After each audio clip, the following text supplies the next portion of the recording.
At a time, we ask foreign investors, foreign companies to come down to our soil and invest.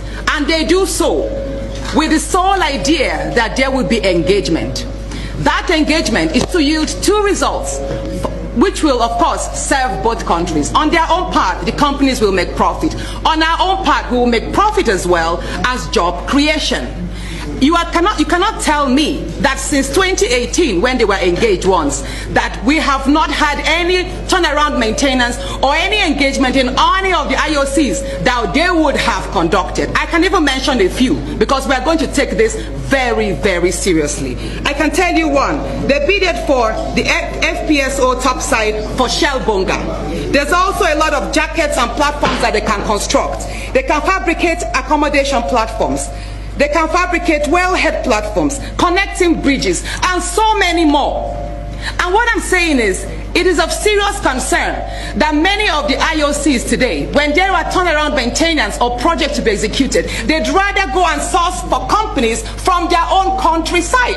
For example, Total would rather outsource a particular project to a French-owned technical company. ENI would rather outsource a company that is Italian-based, while Korea, Samsung, or is it Korea, whichever country they are from? Korea is, Samsung is probably left stranded. Meanwhile, they are the only one that have invested so much in trust and in faith, in partnering and deepening relationships with Nigeria. My question is, why have Samsung heavy duties not been engaged after investing $272 million in Nigeria since the year 2013? Thank you, distinguished. Thank you. Distinguished, permit me to say that, the scope of my presentation is not that I am not speaking specifically to Samsung. In any case, I said that this issue does not, it's not within the statutory scope of UPRC. I mentioned that, but I was sorry, Engineer Komalafe. I'm reading your mandate from your website. What is NUPRC engaged to do? Number one, ensuring compliance. And I read here. The NUPRC ensures that all upstream petroleum operations comply with national and international regulations. That applies to what is Nigerian regulation today, that we build in-country capacity. We create jobs, that as much as we can produce in Nigeria, the oil companies will patronize in-country first before going out to import. Secondly, it's promoting sustainability. That is what NUPRC is established for. The NUPRC promotes the sustainable development of Nigeria's upstream petroleum resources. So you can't shift blame and ball to NCDMB as if it's operating in isolation. Sorry. That is about contracting. That is not NUPRC. That's the point I am making. Okay. So that I can address the other issues. Go ahead. While we come back directly within our purview. Yes. Go ahead. Yeah. Thank you very much. Okay.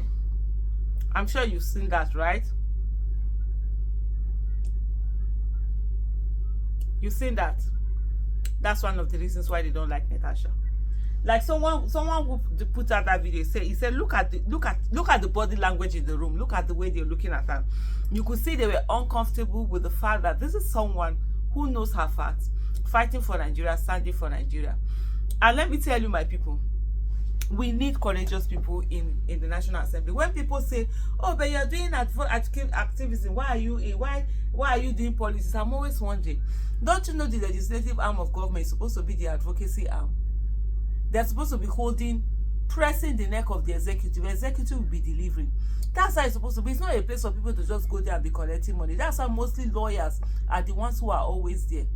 They're the ones who make laws. They're the ones who are pointing out what is happening, what is not happening in every and it's the bedrock of democracy, because in every government, whether it's military, there's always executive, there's always judiciary. Is that legislature that you take, because they are the real representatives of the people.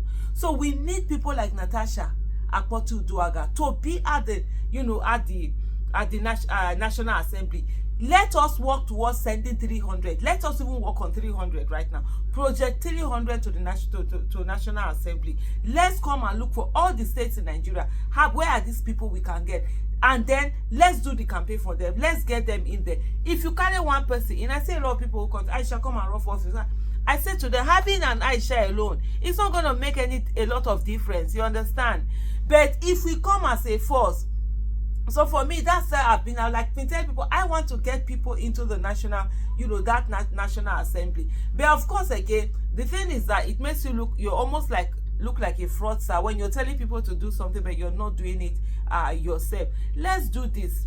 Let's come together. Let's gather ourselves. Let's collective effort. We're not going to do it individually. We're not going to do it one by one. I don't have the money to run for election. You don't have the money to run for election. But if we come together, we'll gather the money to run for election. Because for me, one thing is that it's supposed to be about service. This thing that people do where they're going to sell their houses, sell their assets to run for office, me, God knows I can never do that. Why? Because am I going to replace what I've used? If I do it, then you go there. The first thing, it's no longer election, it's not business, no longer politics, it's no longer about service, it's not business. And that's why you see all these people get in there and they are carrying, looting left, right, and center. They are not working the work that they're supposed to work. We need to be in a place where we are gathering money together to send people in there. Look at Natasha. Look at the way she's speaking with confidence. Look at the way she's speaking with audacity. Yes, she's audacious. She knows what she's there for. She knows her people sent her there to go and represent her people. And she's representing her people. Not the one that she will go there and she'll be bowing her head. You not talk very well. You just be doing anyhow.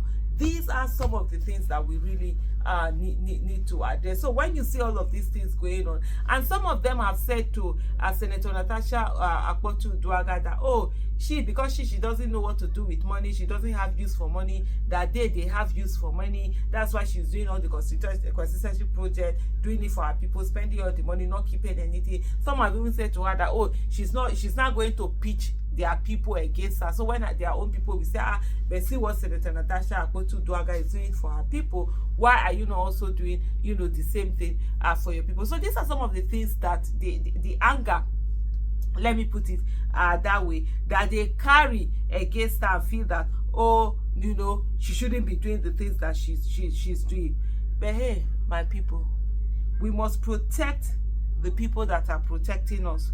We must protect the people that are standing there for us, the people that are saying enough is enough, the people that are watching our back, the people that have got our back. We cannot just sit down and allow every time that somebody is standing for Nigeria, members of the National Assembly will just come after it. And I'm so happy that Senator Natasha is such an amazing fighter, courageous woman, bold woman. She stands gidigba. I say, their father, we die here. Anyhow, we una want and so na go see her. Wait, they fear una. They fear face. I be person no go drink water, drop cup. Now go they do anyhow because na feel say now na own Nigeria. Now no own Nigeria. No Nigerian is more Nigeria than any Nigeria. I will continue to be here, and challenge the bad governance and challenge the anyhowness that we have in Nigeria. Thank you so much for watching.